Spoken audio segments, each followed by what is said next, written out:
आज की जय।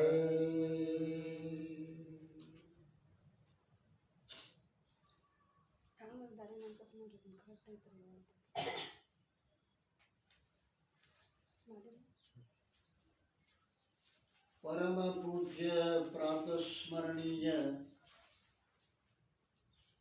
ಸದ್ಗುರುಗಳ ಚರಣಾರವಿಂದಗಳನ್ನು ಹೃತ್ಪದ್ಮದಲ್ಲಿ ಧ್ಯಾನಿಸಿ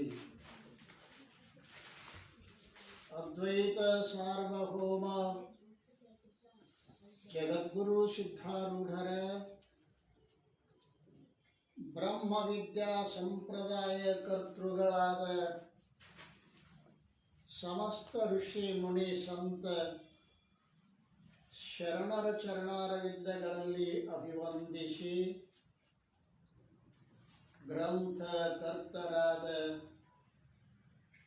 ಸಾಧು ಶ್ರೀ ನಿಶ್ಚಲದಾಸಜಿ ಅವರ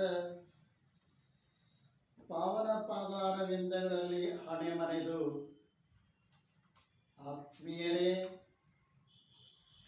ಪ್ರಸ್ತುತ ಚಿಂತನದ ವಿಷಯ ಶ್ರೀ ವಿಚಾರ ಸಾಗರ. ಈ ವಿಚಾರ ಸಾಗರದ 4ನೆಯ ತರಂಗದಲ್ಲಿ ನಿನ್ನಿನ ದಿವಸ ತತ್ವದೃಷ್ಟಿ ಪ್ರಶ್ನೆ ಮಾಡಿದ್ದಾನೆ. ಅಪಾ ಸದ್ಗುರುನಾಥ, ನೀನು ಪರಮಾನಂದ ಸ್ವರೂಪನಿರುವಿ ಅಂತ ಹೇಳಿದಿರಿ. ನಾನು ಪರಮಾನಂದ ಸ್ವರೂಪನಿದ್ದೇನೆ ಅನ್ನೋದನ್ನು ಚೆನ್ನಾಗಿ ನಾನು ತಿಳಿದುಕೊಂಡಿದ್ದಾಗಿದೆ. ಇನ್ನೊಂದು ಮಾತನ್ನು ತಾವು ಹೇಳಿದಿರಿ, ಅದೇನು ಅಂತ್ಕರ ಜನ್ಮ ಮರಣ ಮೊದಲುಗೊಂಡು ಸಂಸಾರ ದುಃಖ ನಿನ್ನಲ್ಲಿ ಇರುವುದೇ ಇಲ್ಲ ಅಂತ ಹೇಳಿದ್ರಲ್ಲ. ಇಲ್ಲದೇ ಇರ್ತಕ್ಕಂಥದ್ರ ನಿವೃತ್ತಿ ಅಪೇಕ್ಷೆ ಮಾಡ್ತಾ ಇಲ್ಲ, ಅದು ಸಂಭವಿಸುವುದಿಲ್ಲ ಅಂತ ನೀನು ಹೇಳಿದಿರಿ. ಇದರಲ್ಲಿ ನನಗೆ ಸಂಶಯ ಉಂಟಾಗಿದೆ. ಅದೇನು ಸಂಶಯ ಅಂತಂದ್ರೆ, ಯಾವ ಜನನ ಮರಣ ರೂಪವಾದ ಸಂಸಾರ ದುಃಖ ನನ್ನಲ್ಲಿ ಇಲ್ಲ ಅಂತಂದ್ರೆ ಅದು ಮತ್ತೆ ಎಲ್ಲಿ ಅದೇ? ನನ್ನ ಬಿಟ್ಟು ಅದು ಮತ್ತೆ ಎಲ್ಲಿ ಐತಿ ಅನ್ನೋದನ್ನು ನೀವು ತಿಳಿಸಿಕೊಡ್ಬೇಕು ಅಂತ ಪ್ರಶ್ನೆ ಮಾಡಿದ್ದಕ್ಕೆ ಅವ್ರು ಹೇಳಿದ ಗುರುಗಳು, ತಮ್ಮ ಜನ್ಮ ಮೊದಲಾದ ದುಃಖ ಎಲ್ಲಿಯೂ ಇರುವುದೇ ಇಲ್ಲ. ಜನನ ಮರಣ ರೂಪವಾಗಿರ್ತಕ್ಕಂಥ ದುಃಖ ಸುನಹು ಶಿಷ್ಯ ಮಮ ಬಾಣಿ ಜಾತೆ ತವ ಶಂಕಾ ಮಿಠೈ ಹೈ ಜಗತಿ ಅತಿ ಹಾನಿ ತೋ ಮೋಮೈ ನಹಿ ಅವ್ರ ಮೇ. ಆ ಜಗತ್ತು ಅನ್ನುವಂಥದ್ದೇನದ, ಜನ್ಮ ಮರಣ ರೂಪವಾದ ದುಃಖ ಅನ್ನೋದೇನದ, ಅದು ಪಾರಮಾರ್ಥಿಕವಾಗಿ ಇಲ್ಲವೇ ಇಲ್ಲ. ಇಲ್ಲ ಅಂತ ಹೇಳಿದಾಗ ಎಲ್ಲಿಯೂ ಇಲ್ಲ. ಹಾಗಾದ್ರೆ ಅವ ಮತ್ತೆ ಪ್ರಶ್ನೆ ಮಾಡೋಣ, ಹೇ ಭಗವಂತನೇ, ಜನ್ಮ ಮರಣ ಮೊದಲುಗೊಂಡಿರುವ ಯಾವ ಸಂಸಾರ ದುಃಖ ನನ್ನಲ್ಲಿಯೂ ಇಲ್ಲ, ಅದರಂತೆ ಅಣ್ಣ ಎಲ್ಲಿನೂ ಇಲ್ಲ ಅಂತ ನೀವು ಹೇಳ್ತೀರಲ್ಲ, ಆದ್ರೆ ನನಗೆ ಪ್ರತ್ಯಕ್ಷ ಯಾಕೆ ತೋರ್ತದೆ? ನೀವರೇ ಜನನ ಮರಣ ರೂಪ ಸಂಸಾರ ದುಃಖ ಎಲ್ಲಿಯೂ ಇಲ್ಲ ಅಂತ ನೀವು ಹೇಳ್ತೀರಿ, ನನಗರೆ ಪ್ರತ್ಯಕ್ಷವಾಗಿ ತೋರ್ತದೆ. ಯಾವ ವಸ್ತು ಇರುವುದಿಲ್ಲೋ ಅದು ತೋರುವುದೇ ಇಲ್ಲ. ಹೇಗೆ ಅಂದ್ರೆ ಬಂಜಿ ಮಗ, ಆಕಾಶ ಪುಷ್ಪ ಇವು ಇರುವುದೇ ಇಲ್ಲ, ಯಾರಿಗೂ ಇವು ತೋರುವುದೂ ಇಲ್ಲ. ಹಾಗೆ ಹೇ ಸದ್ಗುರುವೇ, ಸಂಸಾರ ದುಃಖವಾದರೂ ಕೂಡ ಇಲ್ಲದೇ ಇದ್ದರೆ ತೋರಬಾರದಾಗಿತ್ತು. ಆದರೆ ಜನ್ಮವೇ ಮೊದಲಾಗಿರ್ತಕ್ಕಂಥ ಸಂಸಾರ ದುಃಖ ತೋರ್ತದೆ. ಆದ್ದರಿಂದ ಜನ್ಮ ಮೊದಲಾದ ಸಂಸಾರ ದುಃಖವೂ ಇರುವುದಿಲ್ಲ ಅಂತ ಹೇಳ್ತೀರಲ್ಲ, ಅದು ಸಂಭವಿಸುವುದಿಲ್ಲ. ಇದಕ್ಕೆ ಉತ್ತರ ಹೇಳಿದಾರ. ಆತ್ಮನ ಅಜ್ಞಾನದಿಂದ ಪ್ರತೀತಿ ರಜ್ಜು ಸರ್ಪದ ದೃಷ್ಟಾಂತ. ಆತ್ಮರೂಪ ಅಜ್ಞಾನತೆ ವೈ ಮಿಥ್ಯಾ ಪ್ರತೀತಿ ಜಗತ ಸ್ವಪ್ನ ನಭ ನೀಲತ ರಜ್ಜು ಭೂಕಿ ರೀತಿ. ತಮ್ಮ, ಇಲ್ಲದ್ದು ತೋರುವುದಿಲ್ಲ ಅಂತ ನಿಯಮ ಇಲ್ಲ. ಇಲ್ಲದೆ ಇರ್ತಕ್ಕಂಥ ರಜ್ಜುನಲ್ಲಿ ಸರ್ಪ ತೋರ್ತದ ಇಲ್ಲೋ? ಇಲ್ಲದ. ರಜ್ಜುನಲ್ಲಿ ತೋರುವ ಸರ್ಪ ಇಲ್ಲದ ತೋರ್ತದ. ಆಕಾಶದಲ್ಲಿ ನೀಲತ್ವ ಇಲ್ಲ, ತೋರ್ತದ. ಹಾಗೆ ಅದು ಜನನ ಮರಣ ರೂಪವಾಗಿರ್ತಕ್ಕಂಥ ಯಾವ ಸಂಸಾರ ದುಃಖ ಐತಲ್ಲ, ಅದು ಪರಮಾರ್ಥದಿಂದ ಇರುವುದೇ ಇಲ್ಲ. ಆದರೂ ಕೂಡ ತೋರ್ತದ. ಯಾಕೆ ಅಂತಾರೆ? ಬ್ರಹ್ಮ ಅಜ್ಞಾನದಿಂದ. ನಾನು ಬ್ರಹ್ಮ ಸ್ವರೂಪನಿದ್ದೇನೆ ಎಂಬ ಅಜ್ಞಾನದಿಂದ ಇದು ನಿನಗೆ ತೋರ್ತಾ ಇದೆ. ಹಾಗಂದ್ರೆ ಸ್ವಪ್ನದ ಪದಾರ್ಥಗಳು ಹಾಗೂ ಆಕಾಶದಲ್ಲಿ ನೀಲತ್ವ ಮತ್ತು ಹಗ್ಗದಲ್ಲಿ ಸರ್ಪ ಪರಮಾರ್ಥದಿಂದ ಇರುವುದಿಲ್ಲ. ಇಲ್ಲದೆ ತೋರುವ 3 ದೃಷ್ಟಾಂತಗಳನ್ನು ಹೇಳ್ತಾ ಇದ್ದಾರೆ. ಇಲ್ಲ ಅಂದ್ರೆ ತೋರಬಾರ್ದಾಗಿತ್ತಲ್ಲ ಅಂತನ್ನುವ ಶಿಷ್ಯನ ಪ್ರಶ್ನೆಗೆ ಇಲ್ಲದೆ ತೋರ್ತಕ್ಕಂತಹ ಪದಾರ್ಥಗಳು 3 ಅದಾವ ತಮ್ಮ. ಸ್ವಪ್ನ ಪದಾರ್ಥ ಅದಾವೇನೋ? ಇಲ್ಲ, ತೋರ್ತಾ ಇಲ್ಲ. ಆಕಾಶದಲ್ಲಿ ನೀಲತ್ವ ಐತೇನೋ? ತೋರ್ತದ ಇಲ್ಲ. ಹಗ್ಗದೊಳಗ ಹಾವ ಐತೇನೋ? ಇಲ್ಲ, ತೋರ್ತದ. ಮತ್ತೇನಂದ್ರೆ ಮಿಥ್ಯವಾಗಿ ತೋರ್ತದ. ಹಗ್ಗದೊಳಗೆ ನಾವು ಪರಮಾರ್ಥದಿಂದ ಇಲ್ಲ. ಹೇಗೋ ಹಾಗೆ ಜನ್ಮ ಮೊದಲಾದ ದುಃಖ ರೂಪ ಜಗತ್ತೇನದಲ್ಲ, ಪರಮಾರ್ಥದಿಂದ ಇರುವುದಿಲ್ಲ, ಮಿಥ್ಯೆಯಾಗಿ ತೋರ್ತದೆ. ಪರಮಾರ್ಥ ಸತ್ತಾದಿಂದ ಇಲ್ಲ, ಮಿಥ್ಯವಾಗಿ ತೋರ್ತದೆ. ಹಾಗಾದ್ರೆ ರಜ್ಜುನಲ್ಲಿ ಸರ್ಪ ಹೇಗೆ ತೋರುತ್ತದೆ ಅಂತ 124ನೇ ಅಂಕದೊಳಗೆ ಪ್ರಶ್ನೆ ಮಾಡಿದ್ದಾನೆ. 124ನೇ ಅಂಕ ಸಿಕ್ಕದ. ಪ್ರಶ್ನೆ ಏನು? ರಜ್ಜುನಲ್ಲಿ ಸರ್ಪವು ಹೇಗೆ ತೋರುತ್ತದೆ? ಇದು ತತ್ವದೃಷ್ಟಿಯ ಪ್ರಶ್ನೆ ಅದ. ಮಿಥ್ಯಾ ಸರ್ಪ ರಜ್ಜು ಮೇ ಜೈಸೆ भाख्यो भव आत्म में तैसे कैसे सर्प रज्जु में भासे यह संशय मन बुद्धि विनाश है. ಹೇಗೆ ಹಗ್ಗದಲ್ಲಿ ಸರ್ಪವು ಮಿಥ್ಯವಾಗಿ ತೋರುತ್ತದೆಯೋ ಹಾಗೆ ಆತ್ಮನಲ್ಲಿ ಭವದುಃಖವು ಮಿಥ್ಯವಾಗಿ ತೋರುತ್ತದೆ ಎಂದು ಹೇಳಿದರೆ ಅಲ್ಲಿ ದೃಷ್ಟಾಂತದ ಜ್ಞಾನವಾಗದ ಹೊರತು ದಾಷ್ಟಾಂತದ ಜ್ಞಾನವಾಗುವುದಿಲ್ಲ. ಆದ್ರಿಂದ ಹಗ್ಗದಲ್ಲಿ ಸರ್ಪವು ಹೇಗೆ ತೋರುತ್ತದೆ? ಇದು ದೃಷ್ಟಾಂತದಲ್ಲಿ ಪ್ರಶ್ನೆ ಇದೆ. ದೃಷ್ಟಾಂತವನ್ನು ನಾವು ಚೆನ್ನಾಗಿ ತಿಳಿದರೆ, ದೃಷ್ಟಾಂತಗಳನ್ನು ಯಾಕೆ ಹೇಳ್ತಾರೆ? ಸಿದ್ಧಾಂತವನ್ನು ತಿಳಿಸುವ ಸಲುವಾಗಿ ಹೇಳ್ತಾರೆ. ರಜ್ಜುನಲ್ಲಿ ಸರ್ಪ ಹೇಗೆ ಇಲ್ಲದೆ ತೋರುತ್ತದೆಯೋ ಹಾಗೆ ಆತ್ಮನಲ್ಲಿ ಬ್ರಹ್ಮದಲ್ಲಿ ಜಗತ್ತ ಇಲ್ಲದೆ ತೋರ್ತದ ಅಂತ ನೀವು ಹೇಳಿದ್ರಲ್ಲ. ಮೊದಲು ನನಗೆ ದೃಷ್ಟಾಂತವನ್ನು ಚೆನ್ನಾಗಿ ತಿಳಿಸ್ರಿ ಅಂತಾನು. ಹಗ್ಗದೊಳಗೆ ಸರ್ಪ ಹೇಗೆ ತೋರುತ್ತದೆ ಅಥವಾ ಪ್ರಶ್ನೆ ಅಭಿಪ್ರಾಯ 125ರಾಗ ಅದನ್ನೇ ವಿಸ್ತಾರಪೂರ್ವಕವಾಗಿ ಶಿಷ್ಯನ ಅಭಿಪ್ರಾಯವನ್ನು ಹೇಳ್ತಾ ಇದ್ದಾರೆ. असत्य ख्याति पुणे आत्म ख्याति ख्याति अन्यथा अरु अख्याति सुने चारी मत भ्रम की ठौरा मानो कौन कहो यह बेवरा. ಎಲ್ಲಿ ಹಗ್ಗದಲ್ಲಿ ಹಾವು ಮತ್ತು ಶಿಂಪೆಲ್ಲಿ ಬೆಳ್ಳಿ ಇವು ಮೊದಲಾದ ಭ್ರಮಗಳಿರುವವೋ ಅಲ್ಲಿ 4 ಮತಗಳು ಕೇಳಲ್ಪಟ್ಟಿರುವವು. ಭ್ರಾಂತಿಯಲ್ಲಿ ತೋರ್ತಕ್ಕಂಥ ಹಗ್ಗದಲ್ಲಿ ಹಾವ, ಶಿಂಪಿಯಲ್ಲಿ ಬೆಳ್ಳಿ.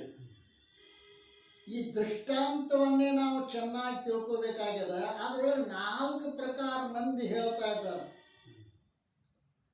ಹಗ್ಗದೊಳಗೆ ಹಾವು ಹ್ಯಾಂಗ ತೋರ್ತತಿ, ಶಿಂಪಿಯೊಳಗೆ ಬೆಳ್ಳಿ ಹ್ಯಾಂಗ ತೋರ್ತತಿ ಅನ್ನೋದ್ರ ಬಗ್ಗೆ 4 ಮಂದಿ 4 ಪ್ರಕಾರ ಹೇಳಿದ್ದಾರೆ. ಶೂನ್ಯವಾದಿಗಳು ಅಂತದಾರೆ, ಅವರು ಅಸತ್ಯ ಖ್ಯಾತಿಯನ್ನು ಹೇಳ್ತಾ ಇದ್ದಾರೆ. ಎರಡನೇದವರು ಕ್ಷಣಿಕ ವಿಜ್ಞಾನವಾದಿಗಳು ಅಂತದಾರೆ, ಅವರು ಆತ್ಮಖ್ಯಾತಿಯನ್ನು ಹೇಳ್ತಾರೆ. ಮೂರನೇದವರು ನ್ಯಾಯ ವೈಶೇಷಿಕ ಮತ, ಅವರು ಅನ್ಯಥಾ ಖ್ಯಾತಿಯನ್ನು ಹೇಳ್ತಾರೆ. ಸಾಂಖ್ಯ ಮತ್ತು ಪ್ರಭಾಕರ ಅಂತದಾರಲ್ಲ, ಅವರು ಅಖ್ಯಾತಿ ಅಂತ ಹೇಳ್ತಾ ಇದ್ದಾರೆ. ಇದೇ ವಿಷಯವನ್ನ ಅನುಭವ ಸಾರದಲ್ಲಿ ಶ್ರೀಮನ್ ನಿಜವನ ಶಿವಯೋಗಿಗಳು ಬಹಳ ಸುಂದರವಾಗಿ ಬರೀತಾ ಇದ್ದಾರಲ್ಲ. ಪ್ರಶ್ನೆ ಮಾಡಿದಾನಲ್ಲಿ ಶಿಷ್ಯನು ಕೂಡ, ಗುರುವೇ ಭಿನ್ನಪವನವಧರಿಸು ಫಲವೊಂದದಿಂ ನಿರುತಿರುಪ್ಪು ಜಗವಿದೇನೆಲ್ಲಿ ಪುಟ್ಟಿ ಬಂಧುರವಾಗಿ ತೋರುತ್ತಿಹುದೆಂತು. ಗುರುವೇ ಭಿನ್ನಪವನವಧರಿಸು ಫಲವೊಂದದಿಂದಿರುತ್ತಿರುಪ್ಪ ಜಗವಿದು, ಅನೇಕ ಪ್ರಕಾರವಾಗಿ ತೋರ್ತಕ್ಕಂಥ ಈ ಜಗತ್ತು ಏನು, ಎಲ್ಲಿ ಹುಟ್ಟಿ ಬಂಧುರವಾಗಿ ತೋರುತ್ತಿದೆ ಅಂತ ಹೇಳಿದಾಗ ಹೇಳ್ತಾ ಆ ಪ್ರಶ್ನೆಯನ್ನು ಮುಂದುವರಿಸ್ತಾನೆ ಶಿಷ್ಯ. ಕೆಲರಿದಂ ಪುಷಿ ಎಂದು, ಕೆಲರಿದಂ ದಿಟವೆಂದು, ಕೆಲರಿದಂ ಮದೊಳಿಹುದು ಹರಿದೋಡಿ ಇಲ್ಲೆಂದು, ಕೆಲರಿದಂ ನುಡಿಯಲರಿದೆಂದು. ಕೆಲವು ಜನ ಇದು ಸುಳ್ಳು ಅಂತ ಹೇಳ್ತಾ ಇದ್ದಾರೆ, ಇನ್ನು ಕೆಲವು ಜನ ಸತ್ಯ ಅಂತ ಹೇಳ್ತಾ ಇದ್ದಾರೆ, ಇನ್ನು ಕೆಲವರು ಮೊದಲ ಐತಿ ತಿಳಿದ ಬಳಿಕ ಅದು ಇಲ್ಲ ಅಂತ. ಈಗ ಅನೇಕ ಪ್ರಕಾರವಾಗಿ ಸುಮ್ಮನೆ ಹೇಳೋದಿಲ್ಲ. ಅವರು ಬೇರೆ ಬೇರೆ ಅನುಮಾನ, ಬೇರೆ ಬೇರೆ ತರ್ಕ, ಬೇರೆ ಬೇರೆಯಾದ ಶಾಸ್ತ್ರಯುಕ್ತಿಗಳಿಂದ ಸಾರಿ ಸಂಪಾದಿಸುವರಿಲ್ಲಿ. ಅವರು ಒಬ್ಬರಿಗಿಂತ ಒಬ್ಬರು ಬೇರೆ ಬೇರೆ ಅನುಮಾನಗಳನ್ನು ಹೇಳ್ತಾ ಇದ್ದಾರೆ, ತರ್ಕಗಳನ್ನು ಹೇಳ್ತಾ ಇದ್ದಾರೆ, ಶಾಸ್ತ್ರದ ಯುಕ್ತಿಗಳನ್ನು ಹೇಳ್ತಾ ಇದ್ದಾರೆ, ತಮ್ಮ ತಮ್ಮ ಪಕ್ಷವನ್ನು ಬಲಪಡಿಸ್ತಾ ಇದ್ದಾರೆ. ಆದ್ದರಿಂದ ಏನೆಂದು ತಿಳಿವೆ ನಾನೇನೆಂದು ನಂಬಿ ಸಂಧಾನವ ಮಾಡೆ, ಇದನ್ನೇ ಸತ್ಯಾರ್ಥ ನಿಧಿ ನೀನೇ ಗುರುವರೇ ಕರುಣಿಪುದು. ನಾ ಈ 4ರೊಳಗೆ ಏನಂತ ತಿಳ್ಕೊಳ್ಳಿ ಅಂತ ಅಲ್ಲಿ ಪ್ರಶ್ನೆ ಮಾಡಿದ್ದಾರೆ. ಪರಮಾನುಭೋಧಿಯಲ್ಲಿ ಶಿವಪುತ್ರ ಮಹಾಸ್ವಾಮೀಜಿಯವರು ಬಹಳ ವಿಸ್ತಾರವಾಗಿ ಬರೆದ, ಅದನ್ನೇ ಇಲ್ಲಿ ಸಂಕ್ಷಿಪ್ತವಾಗಿ ನಿಶ್ಚಲದಾಸರು ಒಂದೊಂದೇ ಮತವನ್ನು ಅಗದಿ ಸ್ವಲ್ಪರೊಳಗನೆ ಇಷ್ಟು ತಿಳಿದ್ರೆ ಸಾಕು. ಮುಮುಕ್ಷುಗಳ ಬುದ್ಧಿಗೆ ಎಷ್ಟು ಬೇಕೋ ಅಷ್ಟನ್ನು ಮಾತ್ರ ಹೇಳಿ ತಿಳಿಸುವ ಕಲೆ ಸಾಧು ನಿಶ್ಚಲದಾಸರಲ್ಲಿದೆ. ಭಾಳ ಸೂಕ್ಷ್ಮಕ್ಕೆ ಹೋಗೋದಿಲ್ಲ ಅವರು, ಆದರೆ ಅದರ ಸ್ವರೂಪವನ್ನು ಮಾತ್ರ 4 ಸಾಲಿನೊಳಗೆ ತಿಳಿಸಿಕೊಡುವಂತಹ ರೀತಿಯನ್ನು ನಾವಿಲ್ಲಿ ನೋಡ್ತಾ ಇದ್ದೇವೆ. 4 ಪ್ರಕಾರವಾದ ಮತವಾದಿಗಳಲ್ಲಿ ಮೊಟ್ಟ ಮೊದಲನೇದು ಅಸತ್ಯ ಖ್ಯಾತಿ. ಅಸತ್ಯ ಖ್ಯಾತಿಯನ್ನು ಯಾರು ಹೇಳ್ತಾ ಇದ್ದಾರೆ? ಶೂನ್ಯವಾದಿಗಳು. ಶೂನ್ಯ ಅಂದ್ರೆ ಏನೂ ಇಲ್ಲ ಅಂತ ಹೇಳೋ ಇವರು ಶೂನ್ಯವಾದಿಗಳು. ಅವ್ರು ಹೆಂಗೆ ಹೇಳ್ತಾರೆ? ಹಗ್ಗದ ಸ್ಥಾನದಲ್ಲಿ ಸರ್ಪವು ಅತ್ಯಂತ ಅಸತ್ತಾಗಿದೆ, ಅದರಂತೆ ಅನ್ಯ ದೇಶದಲ್ಲಿ ಆದರೂ ಕೂಡ ಅತ್ಯಂತ ಅಸತ್ತಾಗಿದೆ. ಅತ್ಯಂತ ಅಸತ್ ಅಂದ್ರೆ ಯಾವ ದೇಶದಾಗೂ ಇಲ್ಲ, ಯಾವ ಕಾಲದಾಗೂ ಇಲ್ಲ, ಎಲ್ಲಿಯೂ ಇಲ್ಲದ್ದು ಅಂತ ಅತ್ಯಂತ ಅಸತ್ತವಾಗಿರ್ತಕ್ಕಂಥ ಸರ್ಪ. ಆ ಸರ್ಪದ ಜ್ಞಾನ ಹಗ್ಗದ ದೇಶದಲ್ಲಿ ಆಗುತ್ತದೆ. ಎಲ್ಲಿಯೂ ಇಲ್ಲದ ಸರ್ಪ ಹಗ್ಗದ ದೇಶದೊಳಗೆ ಕಾಣಿಸ್ತದ ಅಂತ ಅವನ ಅಭಿಪ್ರಾಯ. ಒಟ್ಟಿನ ಅದು ಇಲ್ಲದ್ದು ಕಾಣಿಸ್ತದ. ಇದಕ್ಕೇನಂತಾರ? ಅಸತ್ಯ ಖ್ಯಾತಿ ಅಂತ ಹೇಳ್ತಾರೆ. ಅತ್ಯಂತ ಅಸತ್ಯ ಸರ್ಪದ ಖ್ಯಾತಿ ಅಂದರೆ ಭಾನ ಕಥನ. ಖ್ಯಾತಿ ಅನ್ನೋ ಶಬ್ದವನ್ನು ತಿಳ್ಕೊಂಡಿರೊಮ್ಮೆ ಖ್ಯಾತಿ ಅಂದ್ರೇನು? ಭಾನ ಕಥನ. ಭಾನ ಅಂದ್ರೆ ತೋರುದು, ಕಥ ಅಂದ್ರೆ ತೋರಿದಂಗೆ ಹೇಳುದು. ಹೇಳ್ತಾ ಖ್ಯಾತಿ ಅನ್ನೋ ಶಬ್ದಕ್ಕೆ ಇಷ್ಟ ಅರ್ಥವನ್ನು ಲಕ್ಷದಾಗ ಇಟ್ಕೊಂಡು ಬಿಡ್ರಿ. ಮೇಲೆ ಮೇಲೆ ಖ್ಯಾತಿ ಖ್ಯಾತಿ ಖ್ಯಾತಿ ಬರ್ತದೆ. ಅದು ಖ್ಯಾತಿ ಅಂದ್ರೆ ಏನು? ಭಾನ. ಹಾಗದಾಗ ಹಾವ ತೋರುವ ರೀತಿ. ಭಾನ ಅಂದ್ರೆ ತೋರುವುದು.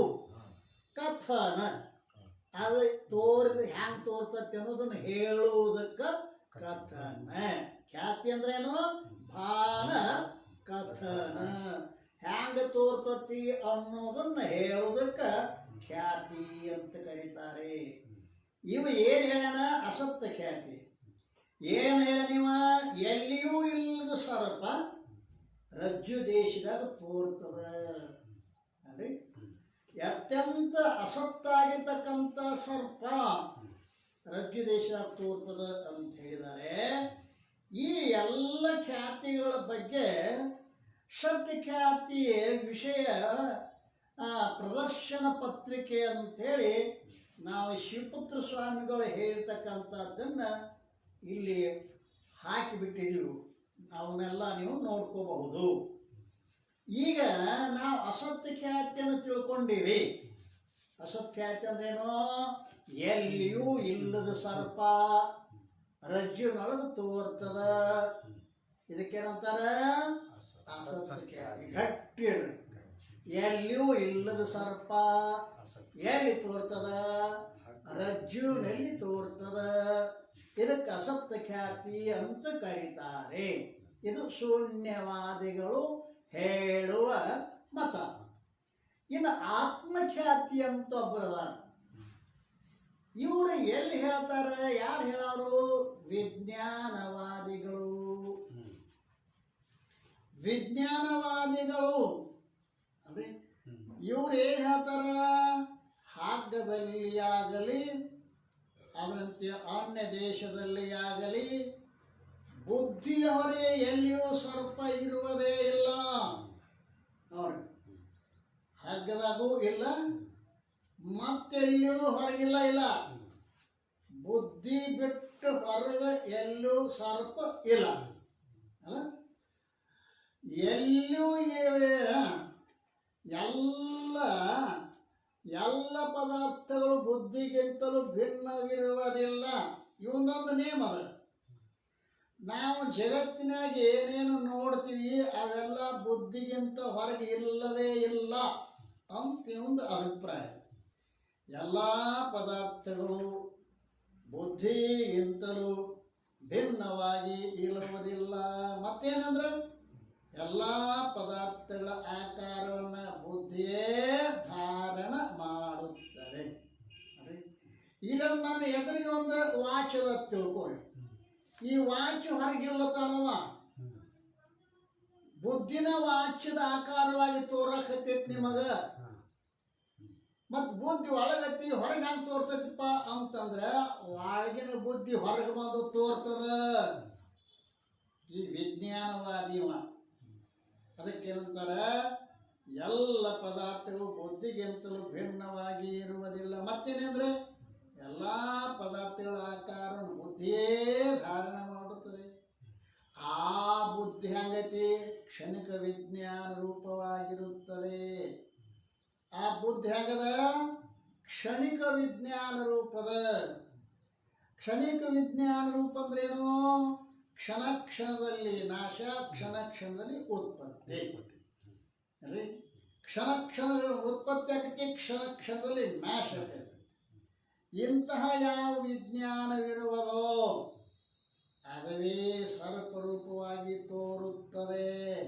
ಅಲ್ರಿ, ಏನಿದು ವಿಜ್ಞಾನ ಐತಲ್ಲ, ಈ ವಿಜ್ಞಾನವೇ ಸರ್ಪರೂಪವಾಗಿ ತೋರುತ್ತದೆ. ಇದಕ್ಕೆ ಆತ್ಮಖ್ಯಾತಿ ಎಂದು ಹೇಳುತ್ತಾರೆ.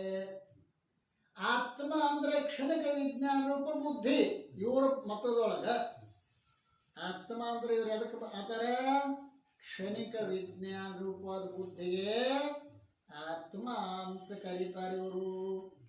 ಅದು ಸರ್ಪರೂಪದಿಂದ ಖ್ಯಾತಿ ಅಂದರೆ ಬಾಣ ಕಥನ. ಆ ಬುದ್ಧಿ ಏನದಲ್ಲ ಕ್ಷಣಿಕ ವಿಜ್ಞಾನ ರೂಪವಾದ ಬುದ್ಧಿಯೇ ಆತ್ಮ ಅದ.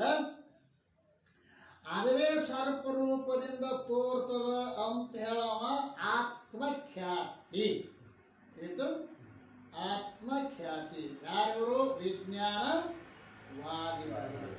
ಇವರೇ ಹೇಳ್ತಾರೆ ಹಾಗದಲ್ಲಿನೂ ಹಾವಿಲ್ಲ, ಮತ್ತು ಬುದ್ಧಿ ಹೊರತಾಗಿ ಎಲ್ಲಿನೂ ಹಾವು ಇಲ್ಲ. ಎಲ್ಲ ಪದಾರ್ಥಗಳು ಬುದ್ಧಿಗಿಂತ ಭಿನ್ನವಾಗಿ ಎಲ್ಲಿಯೂ ಯಾವುದೂ ಇರಂಗಿಲ್ಲ. ಎಲ್ಲ ಪದಾರ್ಥಗಳ ಆಕಾರನ ಬುದ್ಧಿಯೇ ಧಾರಣ ಮಾಡ್ತದೆ. ಬುದ್ಧಿ ಬಿಟ್ಟು ಹೊರಗೆ ವಸ್ತುಗಳೇ ಇಲ್ಲ. ಆ ಬುದ್ಧಿ ಕ್ಷಣಿಕ ವಿಜ್ಞಾನ ರೂಪ ಐತಿ. ಕ್ಷಣಿಕ ವಿಜ್ಞಾನ ಅಂದ್ರೆ ಏನದು? ಕ್ಷಣ ಉತ್ಪತ್ತಿ, ಕ್ಷಣ ಸ್ಥಿತಿ, ಮೂರ ಕ್ಷಣ ನಾಶ. ಉತ್ಪತ್ತಿ ಸ್ಥಿತಿ ನಾಶ, ಉತ್ಪತ್ತಿ ಸ್ಥಿತಿ ನಾಶ. ಇದಕ್ಕೆ ಅಂತಾರ ಕ್ಷಣಿಕ ವಿಜ್ಞಾನ ರೂಪ. ಆ ಕ್ಷಣಿಕ ವಿಜ್ಞಾನ ರೂಪ ಬುದ್ಧಿನೇ ಆತ್ಮ. ಆತ್ಮ ಅಂದ್ರೆ ಅವನ ಭಾಷೆಯೊಳಗ ಯಾವ ಕ್ಷಣಿಕ ವಿಜ್ಞಾನ ಐತಲ್ಲ, ಕ್ಷಣ ಉತ್ಪತ್ತಿ, ಕ್ಷಣ ಸ್ಥಿತಿ, ಕ್ಷಣ ನಾಶ, ಇಂತಹ ಬುದ್ಧಿನೇ ಆತ್ಮ. ಕ್ಷಣಿಕ ವಿಜ್ಞಾನ ರೂಪ ಬುದ್ಧಿನೇ ಆತ್ಮ. ಈ ಆತ್ಮರೂಪ ಬುದ್ಧಿ ಸರ್ಪರೂಪವಾಗಿ ತೋರ್ತದೆ. ಇವು ಆತ್ಮಖ್ಯಾತಿ. ಯಾರು ಹೇಳ್ತಾರ? ವಿಜ್ಞಾನವಾದಿಗಳು. ಇನ್ನು ಮೂರನೇದವ ಅನ್ಯಥಾ ಖ್ಯಾತಿ ಅಂತ ಹೇಳ್ತಾ ಇದ್ದಾನೆ. ಮೂರನೇದವ ಅನ್ಯಥಾ ಖ್ಯಾತಿ. ಅವ್ರ್ಯಾರು? ನೈಯಾಯಿಕರು, ವೈಶೇಷಿಕರು. ನೈಯಾಯಿಕರು, ವೈಶೇಷಿಕರು. ಅನ್ಯಥಾ ಖ್ಯಾತಿ ಇವರ ಅಭಿಪ್ರಾಯ ಏನು? ಹುತ್ತ ಮೊದಲಾದ ಸ್ಥಾನಗಳಲ್ಲಿ ಸತ್ಯವಾದ ಸರ್ಪವು ಇರುತ್ತದೆ, ಅದನ್ನೇ ನೇತ್ರದಿಂದ ನೋಡಿದ್ದಾರೆ. ಮತ್ತು ನೇತ್ರದಲ್ಲಿ ದೋಷಗಳಿರುತ್ತವೆ. ಆ ದೋಷಗಳ ಬಲದಿಂದ ಸಮ್ಮುಖವಾಗಿ ಹತ್ತಿರ ತೋರುತ್ತದೆ. ಅಲ್ಲ, ಏನು ಹೇಳ್ತಾನೆ ಅವ? ಹಾವು ಐತಿ, ಅವ ಎಲ್ಲಿಯೂ ಹೊರಗಿಲ್ಲ ಅಂದವ. ಮೊದಲೇದವ ಎಂದೆಂದು ಎಲ್ಲೆಲ್ಲೂ ಇಳಿದು ಹರಿದಾಗ ತೋರ್ತೈತೆ ಅಂದ. ಎರಡನೇದವ ಆತ್ಮಖ್ಯಾತಿ ಬುದ್ಧಿಯಾಗೈತಿ ಹೊರಗೆ ತೋರ್ತೈತೆ ಅಂದ. ಇವೇಂತಾನ? ಐತಿ. ಎಲ್ಲೈತಿ ಅದು? ಹುಟ್ಟಿನಾಗ ಐತಿ. ಹುಟ್ಟಿನಾಗಿದ್ದ ಸರ್ಪ ರಜ್ಜು ದೇಶದಾಗ ತೋರ್ತದ. ಅಲ್ಲಪ್ಪ, ಹುಟ್ಟಿನಾಗಿದ್ದದ್ದು ಇಲ್ಲಾಗ ತೋರ್ತದ ಅಂದ್ರೆ ನೇತ್ರೊಳಗೆ ದೋಷದ ಅಂತಾನ. ನೇತ್ರೊಳಗ ದೋಷದ. ಆ ದೋಷದ ಬಲದಿಂದ ಅಷ್ಟು ದೂರ ಹುಟ್ಟಿನಾಗಿರೋದು ಇಲ್ಲಿ ಹಗ್ಗದಾಗ ತೋರಾಕೈತೈತಿ ಅಂತಾರೆ. ಯದ್ಯಪಿ ಸತ್ಯವಾದ ಸರ್ಪಕ್ಕೂ ನೇತ್ರಕ್ಕೂ ಮಧ್ಯದಲ್ಲಿರುವ ಗೋಡೆ ಮೊದಲಾದವ ಅಡ್ಡವಾಗಿರುತ್ತವೆಯಲ್ಲ. ಯಾರಾದರೂ ಕೇಳಬಹುದು, ಏನಪ್ಪ ಹುತ್ತ ಅಷ್ಟು ದೂರ ಐತಿ, ಇಲ್ಲಿ ಹಗ್ಗದ, ಅಲ್ಲಿದು ಸರ್ಪಷ್ಟ ತೋರ್ತತೆ ಅಂತೀನೇನು? ನಡಬರ್ಕ ಸಾಕಷ್ಟು ಸಾಮಾನುಗಳು ಗಾಡಿ ಪಾಡಿ ಅದಾವಲ್ಲ, ಅದ್ಯಾಕೆ ತೋರಂಗಿಲ್ಲ ಅಂತ ನೀವು ಯಾರಾದರೂ ಪ್ರಶ್ನೆ ಮಾಡಿದ್ದಾರೆ. ಅದಕ್ಕೆ ಅವೇನು ಹೇಳ್ತಾನ? ದೋಷ ಸಹಿತ ನೇತ್ರ ಇರುವುದರಿಂದ ಅಡೆತಡೆಗಳಿದ್ದಾಗೆ ಆದರೂ ಸರ್ಪವು ನೋಡಲ್ಪಡುತ್ತದೆ. ದೋಷ ಸಹಿತವಾದ ನೇತ್ರದಿಂದ ಅದು ಅಲ್ಲಿದ್ದದ್ದು ಇಲ್ಲಿ ತೋರ್ತದ ಅಂತಾನವ. ಆಯ್ತಾ? ಇನ್ನು ಮತ್ತೆ ಯಾರಾದರೂ ಹಿಂಗೆ ಪ್ರಶ್ನೆ ಮಾಡಬಹುದು. ಅವನೇ ತಾನೇ. ನೀವು ಯಾರು ಹಿಂಗೆ ಯಾರು ಕೇಳಿರಿ ಏನು? ಅಲ್ಪ, ದೋಷದಿಂದ ಸಾಮರ್ಥ್ಯ ಕ್ಷೀಣ ಆಗ್ಬೇಕು ಹೊರತು ಹೆಚ್ಚಾಗುದಿಲ್ಲ. ದೋಷದ ಸಾಮರ್ಥ್ಯ ಏನಾಗಬೇಕು? ಕ್ಷೀಣ, ಕಡಿಮೆ ಆಗ್ಬೇಕು. ನೀ ಹೆಚ್ಚಾಗೈತೆ ಅಂತೀವಿ. ಹೆಚ್ಚಾಗಿ ಅಲ್ಲಿ ಹುತ್ತನಾಗಿದ್ದು ಇಲ್ಲಿ ಹಗದಾಗ ತೋರಾಕತೈತಿ ಅಂದ್ರೇನು? ನೇತ್ರ ದೋಷದ ಆ ನೇತ್ರ ಸಾಮರ್ಥ್ಯ ಹೆಚ್ಚಾಗೈತಿ, ಅದಕ್ಕೆ ತೋರ್ತದ ಅಂತ. ದೋಷದ ಸಾಮರ್ಥ್ಯ ಕ್ಷೀಣವಾಗುತ್ತದೆ, ಹೆಚ್ಚಾಗುವುದಿಲ್ಲ. ನೋಡ್ರಿ, ಈಗ ಕಣ್ಣಾಗ ಪರಿ ಬಂದು ಅಂದ್ರೆ ಹೆಚ್ಚಾಕೈತೇನ? ಕಡಿಮೆ ಕಾಣ್ತಾವ, ಮುಂಜು ಮುಂಜು ಕಾಣಿಸ್ತಾವ. ದೋಷದಿಂದ ಕಡಿಮೆ ಆಗ್ಬೇಕ ಹೊರತು ಹೆಚ್ಚಾಗತ್ತಪ್ಪ ಶಕ್ತಿ. ಹೇಗೆಂದರೆ ಜಠರಾಗ್ನಿಯಲ್ಲಿ ವಾತ ಪಿತ್ತ ಕಫ ದೋಷಗಳಿಂದ ಪಾಚಕ ಸಾಮರ್ಥ್ಯ ಕ್ಷೀಣಿಸುತ್ತದೆ. ಯಾರಿಗಾದರೂ ಜಠರಾಗ್ನಿಯಲ್ಲಿ ವಾತ ಪಿತ್ತ ಕಫ ಇತ್ತು ಅಂತಂದ್ರೆ ಅವ್ರಿಗೆ ಪಾಚಕ ಶಕ್ತಿ ಕಡಿಮೆ ಆಗ್ತದೆ. ಅದರಂತೆ ನೇತ್ರದಲ್ಲಿ ಆದರೂ ತಿಮಿರಾದಿ ದೋಷದಿಂದ ಸಾಮರ್ಥ್ಯ ಕ್ಷೀಣಿಸಬೇಕಾಗುತ್ತದೆ. ಮತ್ತು ಹುಟ್ಟವೇ ಮೊದಲಾದ ಸ್ಥಾನದಲ್ಲಿ ಇರುವ ಸರ್ಪದ ಜ್ಞಾನ ದೋಷಯುತವಾದ ನೇತ್ರದಿಂದ ಆಗುತ್ತದೆ ಅಂತಲೇ ಹೇಳಿದರೆ ಶುದ್ಧ ನೇತ್ರದಿಂದ ಪರದೇಶದ ಸಾಮಾನ್ಯ ಕಾಣಿಸ್ಬೇಕಾಕೈತಿ. ಇರುವಂಥವುಗಳ ಪ್ರತ್ಯಕ್ಷ ಜ್ಞಾನ ಆಗುವುದಿಲ್ಲಲ್ಲ. ಪರದೇಶದಾಗಿನ ವಸ್ತುಗಳು ನಮಗಿಲ್ಲಿ ಕಾಣಿಸ್ಬೇಕಾಗಿತ್ತಲ್ಲ ಶುದ್ಧ ನೇತ್ರದಿಂದ, ಹಂಗಾಗುವುದಿಲ್ಲ. ಇನ್ನು ದೋಷಯುತ ನೇತ್ರ ಹೆಚ್ಚಾಗುತ್ತದೆ. ಆದ್ದರಿಂದ ದೋಷದಿಂದ ನೇತ್ರ ಸಾಮರ್ಥ್ಯ ಹೆಚ್ಚಾಗುತ್ತದೆ ಎಂಬುದನ್ನು ಒಪ್ಪುವುದರಲ್ಲಿ ಯಾವ ದೃಷ್ಟಾಂತವೂ ಇಲ್ಲ. ಹಿಂಗೆ ಯಾರಾದರೂ ಶಂಕಾ ಮಾಡಿದರೆ ಅದಕ್ಕೆ ಉತ್ತರ ಹೇಳ್ತಾನೆ. ಏನೇನು ಹೇಳ್ತಾನ? ಆ ಶಂಕೆಯು ಸಂಭವಿಸುವುದಿಲ್ಲ. ಯಾರಿಗೂ ಒಬ್ಬರಿಗೆ ಪಿತ್ತ ದೋಷದಿಂದ ಇಂಥ ರೋಗವಾಗುತ್ತದೆ, ಅವರು 4 ಪಟ್ಟು ಭೋಜನ ಮಾಡಿದಾಗ್ಯಾದರೂ ಕೂಡ ತೃಪ್ತಿಯಾಗುವುದೇ ಇಲ್ಲ.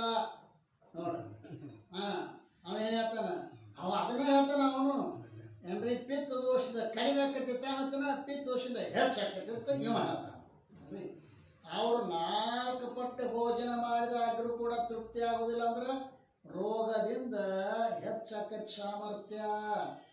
ಹೇಗೆ ಪಿತ್ತದೋಷದಿಂದ ಜಠರಾಗ್ನಿಯಲ್ಲಿ ಪಾಚಕ ಸಾಮರ್ಥ್ಯ ಹೆಚ್ಚಾಗುವುದೋ ಅದರಂತೆ ನೇತ್ರದಲ್ಲೂ ಕೂಡ ತಿಮಿರಾದಿ ದೋಷಗಳಿಂದ ಬೇರೆ ದೇಶ ಅಂದ್ರೆ ಮೊದಲಾದ ದೇಶದಲ್ಲಿರ್ತಕ್ಕಂಥ ಸರ್ಪ ಪ್ರತ್ಯಕ್ಷ ಇಲ್ಲಿ ನಮ್ಮ ಸಮೀಪ ಹಗ್ಗದಾಗ ತೋರಾಕತ್ತೈತಿ. ಯಾಕಂದ್ರೆ ಸಾಮರ್ಥ್ಯ ಹೆಚ್ಚಾಗಿರುವುದರಿಂದ ಈ ರೀತಿಯಿಂದ ಇವನ ಅಭಿಪ್ರಾಯ ಕೊನೆಗೆ ಈ ರೀತಿಯಿಂದ ಹುಟ್ಟವೇ ಮೊದಲಾದ ಸ್ಥಾನಗಳಲ್ಲಿರುವ ಸರ್ಪವನ್ನು ಅನ್ಯಥಾ ಅಂದರೆ ಬೇರೆ ಪ್ರಕಾರದಿಂದ ಸಮ್ಮುಖವಾದ ರಜ್ಜು ದೇಶದಲ್ಲಿ ಯಾವ ಖ್ಯಾತಿ ಅಂದರೆ ಭಾನ ಮತ್ತು ಕಥನ ಇರುವುದೋ ಅದು ಅನ್ಯಥಾ ಖ್ಯಾತಿ ಎಂದು ಹೇಳಿದ್ದಾರೆ. ಇದರ ಅಭಿಪ್ರಾಯ ತಿಳ್ಕೊಳ್ಳಿ. ಅನ್ಯ ದೇಶದಲ್ಲಿ ಇರುವ ಸರ್ಪ ಅನ್ಯ ದೇಶದಲ್ಲಿ ತೋರುವುದಕ್ಕೆ ಅನ್ಯಥಾ ಖ್ಯಾತಿ ಅಲ್ಲ. ಅನ್ಯ ದೇಶದಲ್ಲಿರುವ ಸರ್ಪ, ಅನ್ಯ ದೇಶ ಹುತ್ತ ಮೊದಲಾದ ದೇಶದಲ್ಲಿರುವ ಸರ್ಪ ಅನ್ಯ ದೇಶದಲ್ಲಿ ರಜ್ಜು ದೇಶದಲ್ಲಿ ತೋರ್ತದೆ. ಇದಕ್ಕೆ ನಾವು ಅನ್ಯಥಾ ಖ್ಯಾತಿ ಅಂತೀವಿ ಅಂತ ಇವ ನ್ಯಾಯಿಕ ಪ್ರಭಾಕರ ಹೇಳಿದರೆ, ಇವ ಚಿಂತಾಮಣಿಕಾರ ಅನ್ನೋ ಪದ. ಚಿಂತಾಮಣಿಕಾರ ಅಂದ್ರೆ ಯಾರು ಅಂತ ಕೇಳಿದರೆ ಟಿಪ್ಪಣಿಕಾರ ಬರೀತಾರಲ್ಲ, ಪ್ರಾಚೀನ ಮತವಿರುತ್ತದೆ ಏನ್ರಿ? ಯಾವುದು ಪ್ರಾಚೀನ ಮತ ಹಿಂದೆ ಅನ್ಯಥಾ ಖ್ಯಾತಿ ಏನು ಹೇಳಲ್ಲ, ಅವ ಪ್ರಾಚೀನ ಮತ. ಈಗ ಹೇಳ್ತಾನೆ ಚಿಂತಾಮಣಿ, ಇವ ನವೀನ ನ್ಯಾಯಿಕರಲ್ಲಿ ನವೀನ ನ್ಯಾಯಿಕರು ಪ್ರಾಚೀನ ನ್ಯಾಯಿಕರು ಅಂತ 2 ಪ್ರಕಾರ ಮಾಡ್ಕೊಂಡಾರ. ಅವ್ರು ಹೇಳಿದ್ರೆ ಇವ್ರು ಖಂಡನ ಮಾಡ್ತಾರ, ಇವ್ರು ಹೇಳ್ತಾನ ಅವ್ರು ಖಂಡನ ಮಾಡ್ತಾರೆ. ಈಗ ಚಿಂತಾಮಣಿಕಾರ ಅಂತಂದ್ರೆ ಇವ ಏನ್ ಮಾಡ್ತಾನ? ಚಿಂತಾಮಣಿಕಾರ ಅಂತ ಚಿಂತಾಮಣಿ ಅನ್ನೋ ಗ್ರಂಥವನ್ನು ಬರೆದಿರ್ತಕ್ಕಂಥವನು ಇವ ನವೀನ ನ್ಯಾಯಿಕ ಮತವಾಗಿರುತ್ತದೆ. ಇದರಲ್ಲಿ ಅನ್ಯ ವಸ್ತು ಅನ್ಯ ರೂಪದಿಂದ ಆಗುವ ಜ್ಞಾನಾಧ್ಯಾಸಕ್ಕೇನೆ ಭ್ರಾಂತಿ ಅಂತಾನೆ. ಈ ಅನ್ಯಥಾ ಖ್ಯಾತಿ ವಿಶೇಷ ಕಥನವನ್ನು ಖಂಡನ ನಾವು ವೃತ್ತಯತ್ನವಾಗಿ ಮಾಡಿದ್ದೇವೆ. ಅಲ್ಲಿ ಹೆಚ್ಚು ನೋಡ್ಕೋರಿ, ಟಿಪ್ಪಣಿಯೊಳಗೆ ಹೇಳ್ಕೊಂಬಂದ್ರು. ಈಗ ಈಗ ಚಿಂತಾಮಣಿಕಾರರ ಮತವನ್ನು ಏನದ ಹೇಳಲ್ಲ, ಅದು ಏನಪ್ಪ ಅಂತ ಕೇಳಿದರೆ, ಒಂದು ವೇಳೆ ದೋಷಸಹಿತವಾದ ನೇತ್ರದಿಂದ ಹುತ್ತದಲ್ಲಿರುವ ಸರ್ಪ ಜ್ಞಾನವಾಗುವುದಾದರೆ ಮಧ್ಯದಲ್ಲಿ ಬೇರೆ ಪದಾರ್ಥ ಜ್ಞಾನವಾದರೂ ಆಗಬೇಕಾಗಿತ್ತಲ್ಲ ಅಲ್ಲ. ಆ ಹುತ್ತದಾಗಿನ ಹಾಮಟ್ಟ ಯಾಕೆ ಕಾಣಿಸ್ತದ ನಿನಗೆ? ನಡ್ಬರ್ಕ್ ಸಾಕಷ್ಟು ಅಲ್ಲ, ಹುತ್ತತಿ ಕಿಲೋಮೀಟರ್ ಆಚೆ ಕಡೆ ಐತಿ, ಇಲ್ಲರೇ ಕಾಣಿಸಾಕತ್ತೈತಿ. ಅಲ್ಲಿ ಇಲ್ಲಿ ಕಾಣಿಸ್ಬೇಕು ನಡ್ಬರ್ಕಿನ ಸಾಮಾನು. ಅದು ಹೆಂಗ ಅಂದಲ್ಲ ಟಿಪ್ಪಣಿಕಾರ ಹೇಳ್ತಾರ ನೋಡು, ಎಲ್ಲಿ ಬಂಗಾರ ಅಂಗಡಿ ಇರ್ತತಿ ತಿಳ್ಕೊ ಪ್ಯಾಟ್ಯಾಗ. ಪ್ಯಾಟ್ಯಾಗ ಬಂಗಾರ ಅಂಗಡಿ ಒಳಗೆ ಒಂದು ಬೆಳ್ಳಿ ಅದ ತಿಳ್ಕೊ. ಆ ಪ್ಯಾಟ್ಯಾಗ ಅಂಗಡಿಯಾಗಿರುವ ಬೆಳ್ಳಿ ಶಿಂಪಿ ದೇಶದಲ್ಲಿ ಭ್ರಾಂತಿಯಿಂದ ಕಾಣುವಾಗ ಅಲ್ಲಿ ಅಂಗಡಿ ಮತ್ತು ಅದರಲ್ಲಿರುವ ಸರ್ವ ಸಾಮಗ್ರಿಗಳು ಬಂಗಾರದ ಜ್ಞಾನವಾದರೂ ಆಗಬೇಕಾಗಿತ್ತಲ್ಲ. ಆದರೆ ಹಾಗಾಗುವುದಿಲ್ಲ. ಹಾಗೆ ಇಲ್ಲಿ ಏನು ಹೇಳ್ತಾ ಇದ್ದಾನೆ ಅಂತ ಕೇಳಿದರೆ, ಸರ್ಪದ ಹುತ್ತಿನಾಗಿರ್ತಕ್ಕಂಥ ಸರ್ಪದ ಮಾತ್ರ ಜ್ಞಾನ ಆಕತಿ ಅಂತ ಹೇಳ್ತಿಲ್ಲ, ಮಧ್ಯದಲ್ಲಿ ಬೇರೆ ಪದಾರ್ಥ ಜ್ಞಾನ ಆದರೂ ಆಗಬೇಕಾಗಿತ್ತು. ಆದ್ದರಿಂದ ನಿನ್ನ ಮತ ಸರಿಯಲ್ಲ ಅಲ್ಲ. ನಾ ಹೇಳ್ತೀನಿ ಕೇಳಿರ್ತಾನೆ ಈಗವ ಏನು. ಆದ್ದರಿಂದ ಪರದೇಶದಲ್ಲಿರೋ ವಸ್ತುಗಳ ಜ್ಞಾನವು ನೇತ್ರದಿಂದ ಆಗುವುದಿಲ್ಲ. ಮತ್ತೇನೆಂದರೆ ದೋಷ ಸಹಿತವಾದ ನೇತ್ರದಿಂದ ಹಗ್ಗವು ನಿಜರೂಪದಿಂದ ತೋರುವುದಿಲ್ಲ, ಸರ್ಪರೂಪದಿಂದ ತೋರುತ್ತದೆ. ಹಗ್ಗಾಗಿ ತೋರಲಿಲ್ಲದ ಹಗ್ಗವೇ ಸರ್ಪರೂಪದಿಂದ ತೋರ್ತದೆ. ಅದರಿಂದ ಹಗ್ಗವೇ ಅನ್ಯಥ ಅಂದರೆ ಬೇರೆ ಪ್ರಕಾರ ಸರ್ಪರೂಪದಿಂದ ಖ್ಯಾತಿ ಅಂದರೆ ಭಾನ ಮತ್ತು ಕಥನ ಮಾಡುವರೋ ಇವರು ಅನ್ಯಥಾ ಖ್ಯಾತಿ. ನೋಡ್ರಿ, ಅನ್ಯಥಾ ಖ್ಯಾತಿಯೊಳಗೆ ಇಬ್ಬರದ ಅವ್ರ ಅಭಿಪ್ರಾಯ ಏನು ಒಟ್ಟು ಸ್ವಲ್ಪ ಒಳಗನ. ಮೊದಲೇ ನಾವು ಪ್ರಾಚೀನ ನ್ಯಾಯಕ್ಕೇನಂದ, ಅನ್ಯ ದೇಶದಲ್ಲಿ ಇರುವ ಸರ್ಪ ಅನ್ಯ ದೇಶದಲ್ಲಿ ತೋರ್ತದೆ, ಅನ್ಯಥಾ ಖ್ಯಾತಿ. ಅರ್ಥ ಆಗತ್ತೇನಿಲ್ಲ? ಅನ್ಯ ದೇಶದಲ್ಲಿರೋ ಸರ್ಪ ಅನ್ಯ ದೇಶದ ಹುತ್ತದಲ್ಲಿರೋ ಸರ್ಪ ಅನ್ಯ ದೇಶದಲ್ಲಿ ರಜ್ಜು ದೇಶದಲ್ಲಿ ತೋರ್ತದ. ಇದಕ್ಕೆ ಅನ್ಯಥಾ ಖ್ಯಾತಿ ಅನ್ನಬೇಕು. ಅನ್ಯಥಾ ಶಬ್ದದ ಈ ರೀತಿ ಅರ್ಥ ಇವ ಮಾಡಿದ. ಅವನು ಅನ್ಯಥಾ ಖ್ಯಾತಿ ಅನ್ನ ಇನ್ನೊಬ್ಬ ನಾವು. ಅವನ ಅಭಿಪ್ರಾಯ ಏನು? ಹಾಗೆ ಹೇಳಬಾರ್ದು. ಏನು ಅನ್ಯ ದೇಶದಲ್ಲಿ ಇರೋದು ಅನ್ಯ ದೇಶದಲ್ಲಿ ಕಾಣ್ತದೆ ಅಂತ ಹೇಳಬಾರ್ದು, ಅದು ಸರಿಯಲ್ಲ. ಮತ್ತೆ ಹೆಂಗ ಅನ್ಯವಾಗಿರುವಂತಹ ರಜ್ಜು ಅನ್ಯವಾದ ಸರ್ಪಾಕಾರವಾಗಿ ತೋರುತ್ತದೆ, ಇದಕ್ಕೆ ಅನ್ಯಥಾ ಖ್ಯಾತಿ ಅನ್ನಬೇಕು. ವ್ಯತ್ಯಾಸ ಗೊತ್ತಾಗ್ತಾನಿಲ್ಲ ಅವನಿಗೆ ಇವನಿಗೇನು ವ್ಯತ್ಯಾಸ? ಪ್ರಾಚೀನ ನಾಯಕ ಅನ್ಯ ದೇಶದಲ್ಲಿರುವುದು ಅನ್ಯ ದೇಶದಲ್ಲಿ ತೋರ್ತತಿ, ಇದಕ್ಕೆ ಅನ್ಯಥಾ ಖ್ಯಾತಿ ಅಂತ. ಏನೇನ ಅನ್ಯವಾದ ವಸ್ತು ಅನ್ಯವಾದ ರೂಪದಿಂದ ತೋರುವುದು ಅನ್ಯಥಾ ಖ್ಯಾತಿ. ಅನ್ಯ ವಸ್ತು ಅಂದ್ರೇನು? ರಜ್ಜು ಅನ್ಯವಾಗಿ ತೋರುದಂದ್ರೆ ಸರ್ಪವಾಗಿ ತೋರುವುದು. ಅಲ್ಲಿ ತೋರ್ತಂಗಿಲ್ಲ ರಜ್ಜು ಅನ್ಯವಾದ ರಜ್ಜು ಅನ್ಯವಾದ ಸರ್ಪಾಕಾರದಿಂದ ತೋರೋದಕ್ಕೆ ಅನ್ಯಥಾ ಖ್ಯಾತಿ ಅನ್ನಬೇಕು. ಅನ್ಯಥಾ ಖ್ಯಾತಿ ಒಳಗೆ ಇಬ್ಬರು ಅವ್ರವ್ರ ದೃಷ್ಟಿ ಬೇರೆ ಬೇರೆ ಅದಾವೆ. ಈಗ ಈಗ ಇನ್ನ ಅಖ್ಯಾತಿ ಮತ, ಅಖ್ಯಾತಿ ಮತವನ್ನ ಹೇಳತ್ತಾ ಮುಂದೆ ಮತ್ತೇನು ಮಾಡೋರು? ಅಖ್ಯಾತಿವಾದಿ ಅಭಿಪ್ರಾಯ ಇರುತ್ತದೆ. ಉಕ್ತ ಮೂರು ಮತಗಳ ಖಂಡನ ಮಾಡ್ತಾನ ನಾವು. ಈಗ ಮ್ಯಾಲೆ 3 ಮತ ಹೇಳ್ಯಾರ ಗೊತ್ತೈತಿ ಯಾವ್ಯಾವು? ಅಸತ್ ಖ್ಯಾತಿ, ಆತ್ಮಖ್ಯಾತಿ, ಅನ್ಯಥಾ ಖ್ಯಾತಿ. 3 ಆ 3 ಗೊತ್ತಾದಿಲ್ಲ ಹೆಂಗೆ ಹೇಳ್ಯಾರ ಅವ್ರು. ಆ 3 ಖಂಡನ ಮಾಡಿ ಅಖ್ಯಾತಿ ನಾವು ತಾನ ಮತವನ್ನು ಹೇಳೋದನೋ, ತಾನ ಮತವನ್ನು ಹೇಳ್ಬೇಕಾದ್ರೆ 3 ಮಂದಿನ ಖಂಡನ ಮಾಡ್ತಾನವ. ಅದು ಹೆಂಗೆ ನೋಡಿ, ಒಂದು ವೇಳೆ ಅಸತ್ತದ ಜ್ಞಾನವಾಗುತ್ತಿದ್ದರೆ ಒಂದೇ ಪುತ್ರ ಶಶಿ ವಿಶೃಂಗಗಳ ಜ್ಞಾನವು ಆಗಬೇಕಾಗಿತ್ತು. ಆಗ ಅಸತ್ ಖ್ಯಾತಿಯು ಅಸಂಗತವಿರುತ್ತದೆ. ಅಸತ್ ಖ್ಯಾತಿ ಅಭಿಪ್ರಾಯ ಗೊತ್ತಾಯ್ತು? ಎಲ್ಲಿಯೂ ಇಲ್ಲದ್ದು ಅಲ್ಲ, ಎಲ್ಲಿಯೂ ಇಲ್ಲದ್ದು ತೋರ್ತತಿ ಅಂತ ಹೇಳ್ತೀಯಲ್ಪ. ಇಲ್ಲದ್ದು ತೋರ್ಬೇಕಾಗಿತ್ತು ಅಂತ ಅಂದಲ್ಲ, ಇಲ್ಲದ ಒಂದೇ ಪುತ್ರ ಅದಲ್ಲ ಬಂಜಿ ಮಗ, ಇಲ್ಲದ ಬಂಜಿ ಮಗ ಕಾಣಿಸ್ಬೇಕಾಗಿತ್ತು. ಇಲ್ಲದ ಶಶಿಶೃಂಗ ಅಂದ್ರೆ ಮಲದ ಕೋಟ ಶೇಷಶೃಂಗ ಅಂದ್ರೇನು ಮಲದ ಕೋಟ ಇರಂಗಿಲ್ಲ ಅವ. ಎಲ್ಲಿಯೂ ಇಲ್ಲವ.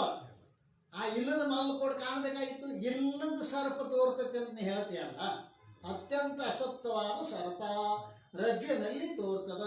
ಅದಕ್ಕೆ ನಾವು ಅಸತ್ ಖ್ಯಾತಿ ಅಂತ ನೀ ಹೆಸರಿಟ್ಟಿದಿ. ಪರಂತು ಇದು ಸಂಭವಿಸುವುದಿಲ್ಲ. ಯಾಕೆ?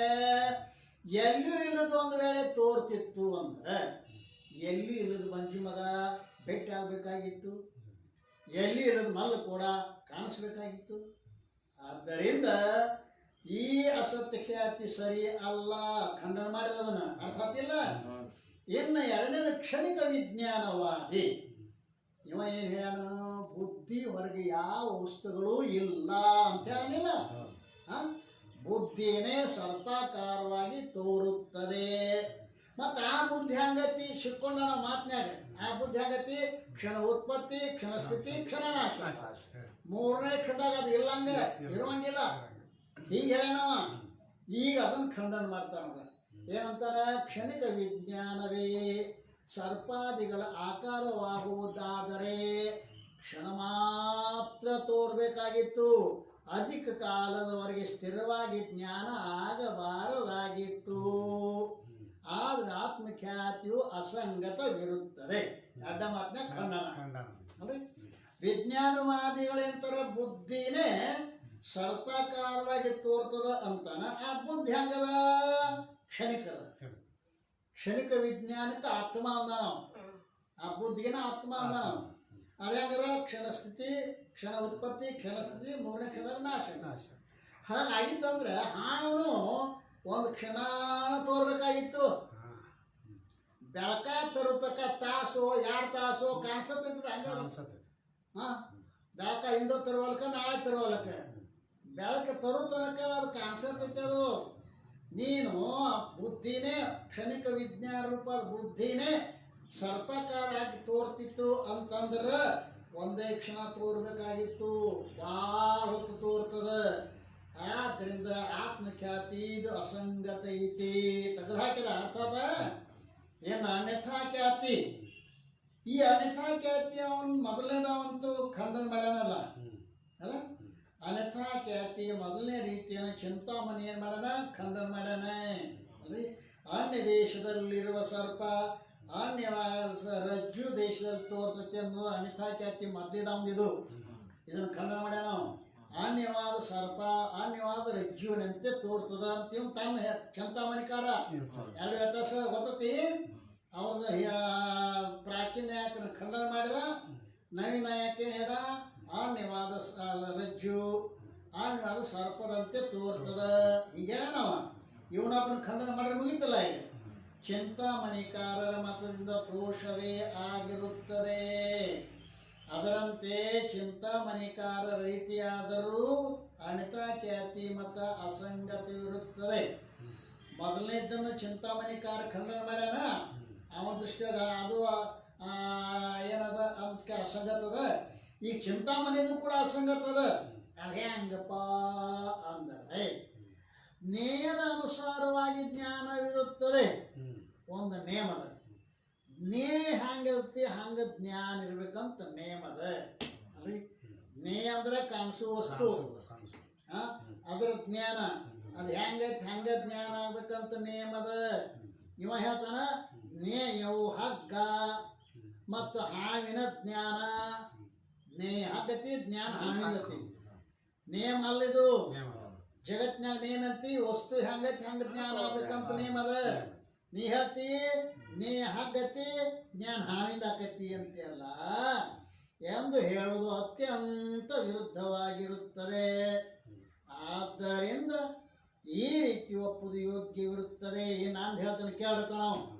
ಈಗ ನಿಮ್ಮದೆಲ್ಲ ಸುಳ್ಳಾತದು, 3 ಖಂಡನ ಅದು. ಹೇಳ್ಬೇಕಾದ್ರೆ ನಂದು ಅಭಿಪ್ರಾಯ ಏನು ಅಂತ ಕೇಳ, ಎಲ್ಲಿ ಹಗ್ಗದಲ್ಲಿ ಸರ್ಪದ ಭ್ರಮವಾಗುವುದೋ ಅಲ್ಲಿ ನೇತ್ರವು ತನ್ನ ವೃತ್ತಿ ದ್ವಾರ ಹಗ್ಗದೊಡನೆ ಸಂಬಂಧವಾಗಿ ಹಗ್ಗದ ಇದಂ ರೂಪ ಸಾಮಾನ್ಯ ಜ್ಞಾನವು ಆಗುತ್ತದೆ ಮತ್ತು ಸರ್ಪದ ಸ್ಮೃತಿಯಾಗುತ್ತದೆ. ನೋಡ್ರಿ, ಇವಂದ ಅಖ್ಯಾತಿವಾದದವ ಏನು ಹೇಳ್ತಾನೆ, ಏನ್ ನೇಮ್ ಏನದಪ್ಪ ಅಂತ ಕೇಳಿದ್ರೆ, ಈಗ ನಮ್ಮ ಅಂತಃಕರಣ ವೃತ್ತಿ ನೇತ್ರದ್ವಾರ ಹೊರಗೆ ಹೋಗಿ ಹಾಗಕ್ಕೆ ಸಂಬಂಧ ಆಗ್ಯದ ಅಂತ ನಾವು ಹಾಗಕ್ಕೆ ಸಂಬಂಧ ಆಗ್ಯದ. ಹಾಗಕ್ಕೆ ಸಂಬಂಧ ಆಗ ಇದಮ್ಮಂತ ಸಾಮಾನ್ಯ ಜ್ಞಾನ ಆಗ್ಯದ. ಸಾಮಾನ್ಯ ಜ್ಞಾನ ವಿಷಯ ಏನು ಐತಿ ಇರುತ್ತದೆ, ಇದಕ್ಕೆ ಸಾಮಾನ್ಯ ಜ್ಞಾನ ಅಂತ. ಮೂರುರಿ ಗುಂಜು ಗುಂಜ ಇದಕ್ಕೆ ವಿಶೇಷ ಜ್ಞಾನ ಅಂತಾರೆ. ಗೊತ್ತಾಗತ್ತದ? ಮೂರುರಿ ಗುಂಜು ಗುಂಜ ವಿಶೇಷ ಜ್ಞಾನ ಅಂತಾರೆ. ಐತಿ ಇದು ಸಾಮಾನ್ಯ ಜ್ಞಾನ.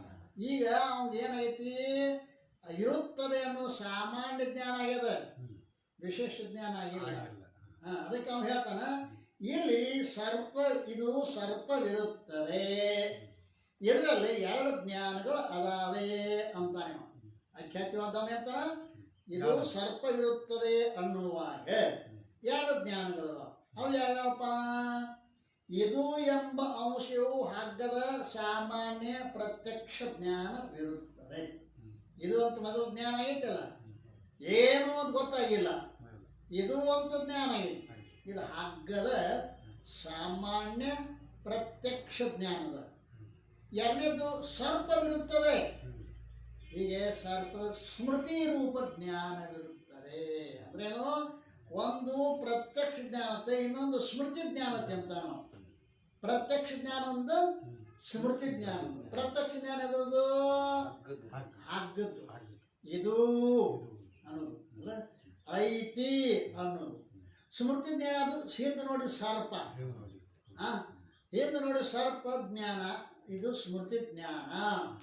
ಈ ರೀತಿಯಿಂದ ಇದು ಸರ್ಪವಿರುತ್ತದೆ ಎನ್ನುವಲ್ಲಿ ಎರಡು ಜ್ಞಾನಗಳಿರುತ್ತವೆ. ಎರಡು ಜ್ಞಾನ ಯಾವು? ಒಂದು ಪ್ರತ್ಯಕ್ಷ ಜ್ಞಾನ, ಇನ್ನೊಂದು ಸ್ಮೃತಿ ಜ್ಞಾನ. ಎರಡು ಜ್ಞಾನಗಳು. ಪ್ರತ್ಯಕ್ಷ ಜ್ಞಾನ ಎದರದು? ಹಾಕದ್ದು. ಸ್ಮೃತಿ ಜ್ಞಾನ ಎದರದು? ಹಿಂದೆ ನೋಡಿದ ಹಾವಿಂದು.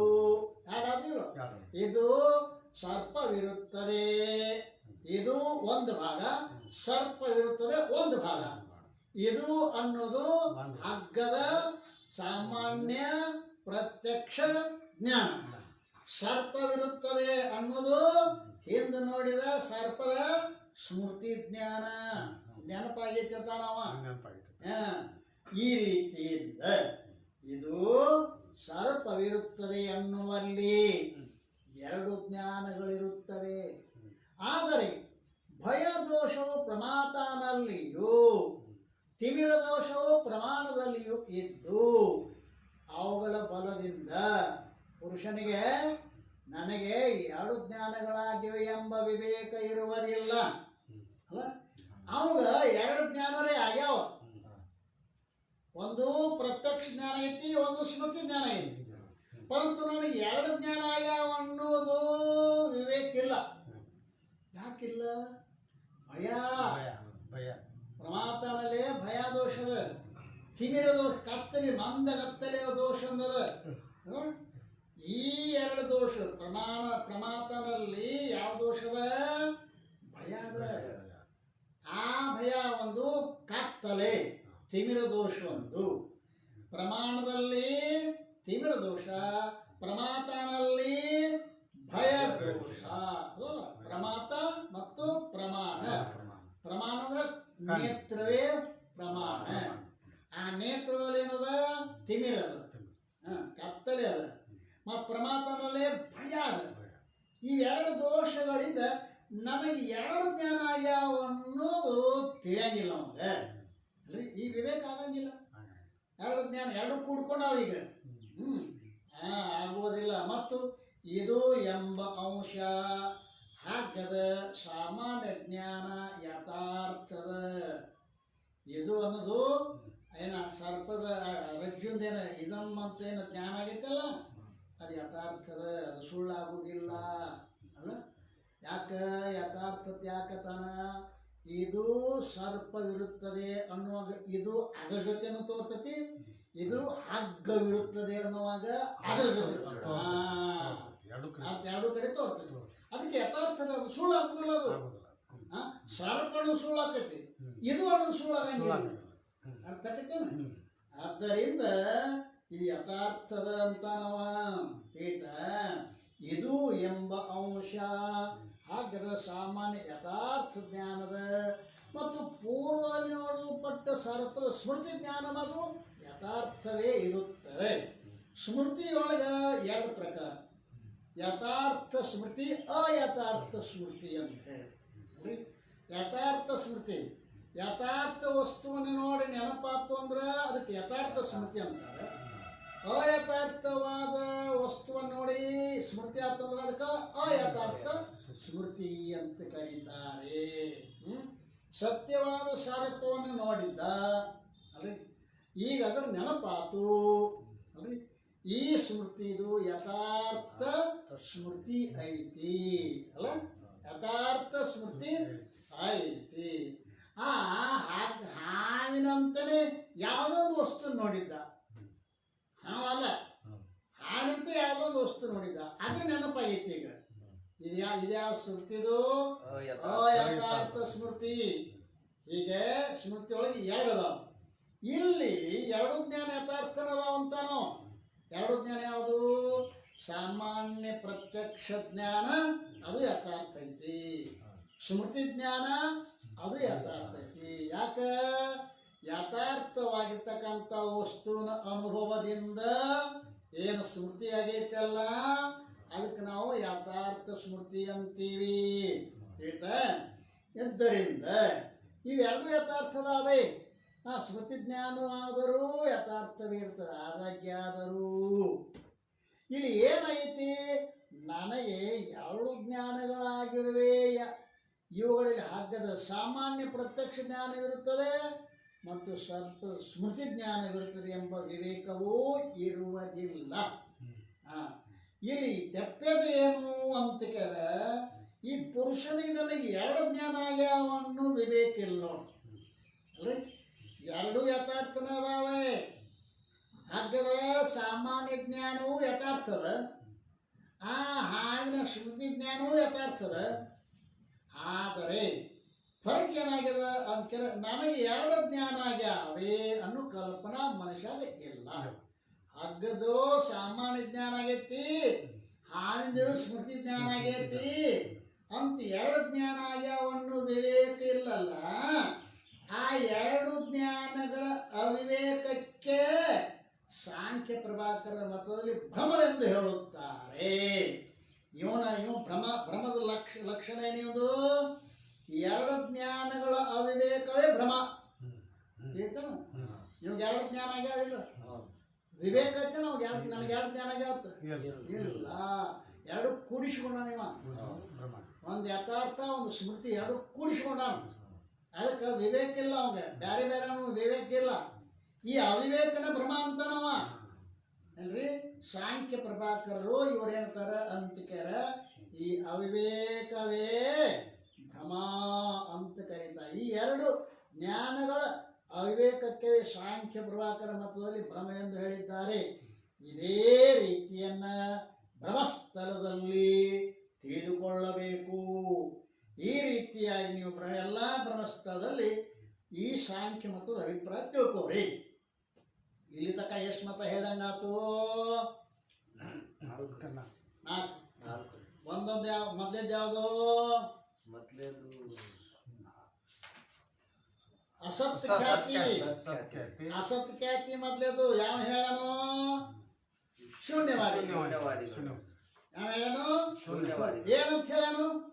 ಎಲ್ಲೂ ಇಲ್ಲದ ತೋರ್. ಇದಿಷ್ಟೇ ಅಸತ್ ಖ್ಯಾತಿ ಎಲ್ಲೂ ಇಲ್ಲದು ತೋರ್ತದೆ. ಇದು ಅಸತ್ ಖ್ಯಾತಿ. ಆತ್ಮಖ್ಯಾತಿ ಇದನ್ನ ಯಾರು ಹೇಳ್ಯಾರ? ಹ್ಯಾಂಗ ಹೇಳ್ಯಾರ? ಬುದ್ಧಿನೇ ಸರ್ಪಕಾರಾಗಿ ತೋರ. ಇಷ್ಟ ಸಾಕು ನಮಗೆ. ಮುಖ್ಯ ಬುದ್ಧಿನೇ ಸರ್ಪಕಾರಾಗಿ ತೋರ. ಆ ಬುದ್ಧಿ ಹಂಗತಿ ಕ್ಷಣಿಕ ವಿಜ್ಞಾನ. ವಿಜ್ಞಾನ ಅಂದ್ರೆ ಬುದ್ಧಿ. ವಿಜ್ಞಾನ ಅಂದ್ರೆ ಮತ್ತೆ ಏನಲ್ಲ, ವಿಜ್ಞಾನ ಅಂದ್ರೆ ಬುದ್ಧಿ. ಆದ ಹ್ಯಾಂಗದ? ಕ್ಷಣಿಕದ. ಒಂದು ಕ್ಷಣ ಉತ್ಪತ್ತಿ, ಒಂದು ಕ್ಷಣ ಸ್ಥಿತಿ, ಮೂರು ಕ್ಷಣ ನಾಶ. ಇಂಥ ವಿಜ್ಞಾನ ರೂಪವಾಗಿರ್ತಕ್ಕಂಥ ಬುದ್ಧಿಗೆ ಆತ್ಮ ಅಂತಾನವ. ಇದಕ್ಕೆ ಆತ್ಮಖ್ಯಾತಿ ಅಂತ ಕರೆದಾರ ಅವರು. ಆತ್ಮನೇ ಬುದ್ಧಿನೇ ಸರ್ಪಾಕಾರಾಗಿ ತೋರ್ತದ ಅನ್ನೋದು ಯಾವ್ದಿದು? ಆತ್ಮಖ್ಯಾತಿ. ಅಸತ್ಖ್ಯಾತಿ, ಆತ್ಮಖ್ಯಾತಿ, ಅನಿತಾಖ್ಯಾತಿ ಒಳಗೆ ಏನ್ ಬರ್ದಾರ? ಅನಿತಾಖ್ಯಾತಿ ಒಳಗೆ ಬರ್ದಾರ. ಪ್ರಾಚೀನ ನಾಯಕನ ಒಂದು ರೀತಿ ಬೇರೆ, ನವೀನ ನಾಯಕನ ರೀತಿ ಬೇರೆ. ಒಟ್ಟು ಸಾಮಾನ್ಯ ಒಂದ ಮಾತಿನಾಗ ಹೇಳೋದಾದ್ರೆ ಪ್ರಾಚೀನ ನಾಯಕ ಏನ್ ಹೇಳ್ತಾನ, ಹುತ್ತ ದೇಶದಲ್ಲಿರುವ ಸರ್ಪ ರಜ್ಜು ದೇಶದಲ್ಲಿ ತೋರ್ತೈತಿ. ಅಂದ್ರೆ ಅನ್ಯ ದೇಶದಲ್ಲಿರುವ ಸರ್ಪ ಅನ್ಯ ದೇಶದಲ್ಲಿ ತೋರ್ತದ. ಇದಕ್ಕೆ ಅನ್ಯಥಾಖ್ಯಾತಿ. ಇದು ಪ್ರಾಚೀನ ನ್ಯಾಯ. ಇವ ನ್ಯಾಯ ಇದನ್ನ ಖಂಡಿಸಿದವ. ಅಲ್ಲಿ ಇಲ್ಲಿ ತೋರ್ಬೇಕಾಗಿತ್ತ, ನಡವಕ್ಕಿನ ಸಾಮಾನ್ಯ ಯಾಕೆ ತೋರ್ಲಿಲ್ಲಪ್ಪ ಅಂಥೇಳಿ ಎರಡನೇ ನವೀನ ನ್ಯಾಯಕ ಏನದ ಹಂಗೆ ಹೇಳಬಾರ್ದು. ಅನ್ಯವಾಗಿರುವಂತ ರಜ್ಜು ಅನ್ಯವಾದ ಸರ್ಪಾಕಾರದಿಂದ ತೋರುವುದಕ್ಕ ಅನ್ಯಥಾಖ್ಯಾತಿ. ಇವನು ಅನ್ಯಥಾಖ್ಯಾತಿನ ಅಂತಾನ, ಅವನು ಅನ್ಯಥಾಖ್ಯಾತಿನ ಅಂತಾನ. ಹೇಳುವ ರೀತಿ ಬೇರೆ ಬೇರೆ. ಅನ್ಯ ದೇಶದಲ್ಲಿರುವುದು ಅನ್ಯ ದೇಶ ತೋರುವುದಕ್ಕ ಅನ್ಯಥಾಖ್ಯಾತಿ ಅನ್ಬೇಕು ಪ್ರಾಚೀನ. ಅನ್ಯವಾದ ರಜ್ಜು ಅನ್ಯವಾದ ಸರ್ಪದಂತೆ ತೋರುವುದಕ್ಕ ಯಾವುದು? ಅನ್ಯಥಾಖ್ಯಾತಿ. ಅನ್ಯಥಾಖ್ಯಾತಿ. ಇವ ನವೀನ ನ್ಯಾಯಿಕ. ಈ ಮೂರನ್ನು ಖಂಡನ ಮಾಡಿದ ಅಖ್ಯಾತಿವಾದ. ಮೂರು ಸುಳ್ಳು ಒಂದೊಂದು ಹ್ಯಾಂಗ ಸುಳ್ಳು ಮಾಡಿದ, ಅಸತ್ಖ್ಯಾತಿ ಹ್ಯಾಂಗ ಸುಳ್ಳು ಮಾಡಿದ ಅಂದ್ರೆ ಖಂಡಿಸಿದ. ಹೆಂಗ? ಎಲ್ಲೂ ಇಲ್ಲದ್ದು ತೋರ್ಬೇಕಾಗೈತಿ ಅಂತ ನೀ ಹೇಳ್ತಿ. ಎಲ್ಲೂ ಇಲ್ಲದ ಸರ್ಪ ತೋರಾಕತ್ತೈತಿ ಅಂತ ಹೇಳಿದ್ರೆ ಎಲ್ಲೂ ಇಲ್ಲದ ಬಂಜಿ ಮಗ, ಎಲ್ಲಿ ಇಲ್ಲದ ಮಲದ ಕೂಡ ಅಸತ್ಯವಾಗಿರ್ತಕ್ಕಂಥ ತೋರ್ಬೇಕಾಗಿತ್ತಲ್ಲ, ತೋರುದಿಲ್ಲ. ಆದ್ರಿಂದ ಅಸತ್ಖ್ಯಾತಿ ಅಸಂಗತ. ಒಂದು ಮಾತು ಏನು. ಎರಡನೇದು ಆತ್ಮಖ್ಯಾತಿ, ಕ್ಷಣಿಕ ವಿಜ್ಞಾನವಾದಿ. ಇವ ಆತ್ಮವೇ ಬುದ್ಧಿಯೇ ಸರ್ಪಾಕಾರವಾಗಿ ತೋರ್ತದೆ. ಬುದ್ಧಿನೇ ಸರ್ಪಾಕಾರವಾಗಿ ತೋರ್ತದೆ. ಆ ಬುದ್ಧಿ ಆಗದ ಕ್ಷಣಿಕದ. ಇವ್ ಹೆಂಗ್ ಖಂಡನ ಮಾಡಿದ? ಅಲ್ಲಪ್ಪ, ನಿನ್ನ ಕ್ಷಣಿಕವಾದ ಬುದ್ಧಿನ ಸರ್ಪಕಾರಾಗಿ ತೋರ್ತಿತ್ತು ಅಂದ್ರೆ ಸರ್ಪ ಒಂದೇ ಕ್ಷಣ ತೋರ್ಬೇಕಾಗಿತ್ತು. ಯಾಕ? ಬುದ್ಧಿ ಒಂದು ಕ್ಷಣಿಕ, ಮತ್ತೊಂದು ಕ್ಷಣ ನಾಶ ಆಗಿರ್ತೈತೆ. ಅದು ಬಾಳತಕ್ಕ ತೋರ್ತೈತಿಲ್ಲ ಸರ್ಪ. ಆದ್ದರಿಂದ ಕ್ಷಣಿಕ ವಿಜ್ಞಾನವಾದಿ ಬುದ್ಧಿ, ಕ್ಷಣಿಕವಾದ ಬುದ್ಧಿನೇ ಸರ್ಪಕಾರಾಗಿ ತೋರ್ತೈತೆ ಅನ್ನೋ ಮಾತು ಸುಳ್ಳ. ಖಂಡಿಸಿದ. ಮೂರನೇ ಅನಿತಾಖ್ಯಾತಿ. ಅನಿತಾಖ್ಯಾತಿ ಪ್ರಾಚೀನ ನಾಯಕನನ್ನು ನವ್ಯ ನಾಯಕ ಖಂಡನ ಮಾಡೋಣವ. ಏನೋ? ಅನ್ಯ ದೇಶದಲ್ಲಿರುವ ಸರ್ಪ, ಉತ್ತಮದಾದ ಅನ್ಯ ದೇಶದಲ್ಲಿರುವ ಸರ್ಪ ರಜ್ಜು ದೇಶದಲ್ಲಿ ತೋರ್ತತಿ ಅಂತ ಹೇಳೋದನ್ನ ಖಂಡನ ಮಾಡೋಣ. ನಡಬೇಕಿನ ತೋರಿಲ್ಲ ಅಂತ ಮುಗಿಸೋಣ ಅದನ್ನ. ಇವ ಏನ್ ಹೇಳೋಣ? ಅನ್ಯವಾದ ರಜ್ಜು ಅನ್ಯವಾದ ಸರ್ಪಾಕಾರವಾಗಿ ತೋರುವುದಕ್ಕ ಅನಿತಾಖ್ಯಾತಿ ಅನ್ಬೇಕು, ಚಿಂತಾಮಣಿಕಾರ. ಇವ ನವೀನ ನ್ಯಾಯಿಕ. ಇವನೊಬ್ಬನ ಖಂಡನ ಮಾಡೋದು. ಇದನ್ನೇ ಇನ್ನೇನು ಹೇಳ್ತಾರಪ್ಪ ತಮ್ಮ ಜಗತ್ನಾಗ ನೇಮ ಏನದ ಅಂತ ಕೇಳ, ಜ್ಞೇಯಾನುಸಾರವಾಗಿ ಜ್ಞಾನ ಆಕತಿ. ನೇಮ ಅದ. ನೀ ಹೇಳ್ತಿ ಜ್ಞೇಯ ರಜ್ಜು, ಜ್ಞಾನ ಸರ್ಪತ್ತು ಅಂತೀಯಲ್ಲ. ಜ್ಞಾನಾನುಸಾರವಾಗಿ ಜ್ಞಾನ ಎಲ್ಲರಿಗೂ ಅನುಭವನ ಅದಲ್ಲ. ನೀ ಹೇಳ್ತಿ ಇರುವುದು ರಜ್ಜು, ತೋರುದು ಸರ್ಪ. ಜ್ಞೇಯ ರಜ್ಜು, ಜ್ಞಾನ ಸರ್ಪದ್ದು ಹೆಂಗಾಕೈತಿ? ಅದು ಸರಿಯಲ್ಲ. ಇವು ಅಖ್ಯಾತಿಯು ತಾನು ಹೆಂಗೆ ಹೇಳ್ದ ಅಂತ ಕೇಳಿದರೆ, ಇದು ಸರ್ಪವಿರುತ್ತದೆ ಅನ್ನೋರು ಎರಡು ಜ್ಞಾನದವ ಅಂತ. ನಾವು ಎರಡು ಜ್ಞಾನದವ ಯಾವ್ಯಾವು? ಇದು ಅನ್ನೋದು ಇದು ರಜ್ಜುವಿನ ಪ್ರತ್ಯಕ್ಷ ಜ್ಞಾನದ ಅಲ್ಲ. ನಮ್ಮ ಅಂತಃಕರಣ ನೇತ್ರ ದ್ವಾರ ಅದಕ್ಕೆ ಸಂಬಂಧ ಆತು ಇರುತ್ತದೆ.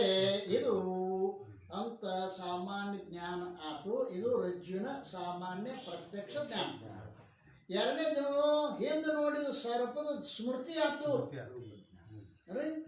ಹಿಂದೆ ನೋಡಿ ಸರ್ಪದ ಸ್ಮೃತಿ ಬಂದ ಆ ಇದು ಅನ್ನೋದಕ್ಕೆ ಕೂಡಿತದು. ಹಿಂದಿನ ಸರ್ಪದ ಭ್ರಮ ಇದ್ರೊಳಗೆ ಕೂಡಿತು. ಇದು ಸರ್ಪವಿರುತ್ತದೆ ಅಂತ ಹಿಂಗೆ ಜ್ಞಾನ ಆತು. ಎರಡು ಜ್ಞಾನದ. ಆದ್ರೆ ಪುರುಷನಿಗೆ ಎರಡು ಜ್ಞಾನದವ ಅನ್ನೋದು ಕಲ್ಪನಾ ಬರಂಗಿಲ್ಲ. ಎರಡು ಪುರುಷ ಒಂದೇ ಜ್ಞಾನ ಅಂತ ತಿಳಿತಾನೆ. ಯಾಕೆ ಹಂಗೆ ತಿಳ್ದ? ಪರಮಾತ್ಮನಲ್ಲಿ ಭಯ ದೋಷದ, ಪ್ರಮಾಣದಲ್ಲಿ ತಿಮಿರ ದೋಷದ. ಹೀಗೆ ಎರಡು ದೋಷಗಳಿರುವುದರಿಂದ ನನಗೆ ಎರಡು ಜ್ಞಾನ ಆಗ್ಯಾವ ಅನ್ನೋ ವಿವೇಕ ಇಲ್ಲ.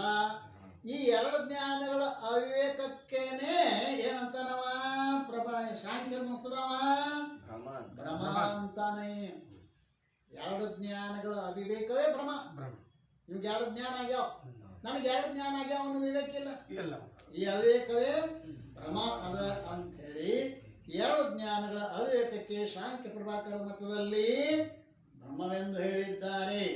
ಇದೇ ರೀತಿಯನ್ನು ಎಲ್ಲ ಭ್ರಮಗಳಲ್ಲಿ ತಿಳ್ಕೋರಿ ಅಂಥೇಳಿ ಈಗ ಈ ರೀತಿಯಿಂದ ಹಗ್ಗವೇ ಮೊದಲಾದವುಗಳಲ್ಲಿ ಸರ್ಪವೇ ಮೊದಲಾದ ಭ್ರಮಗಳು ಎಲ್ಲಿ ಆಗುವವೋ ಅಲ್ಲಿ 4 ಮತಗಳು ಕೇಳಿ ಬರುತ್ತವೆ. ಜನಕತಕ ಹೇಳೇನ್ರಪ್ಪ, ಶಿಷ್ಯ ಹೇಳಕತ್ತನಿಗೆ ನನಗೆ ಗೊತ್ತಿದ್ದುದು 4 ಮತ ಅದಾವ. ಹಿಂಗೆ 4 ಮಂದಿ ಹೇಳಕತ್ಯಾರ. ಇದ್ರಾಗ ನಾ ಯಾವ್ದು ಖರೆ ತಿಳ್ಕೊಳ್ಳಿ ಕೇಳ್ತಾನವ.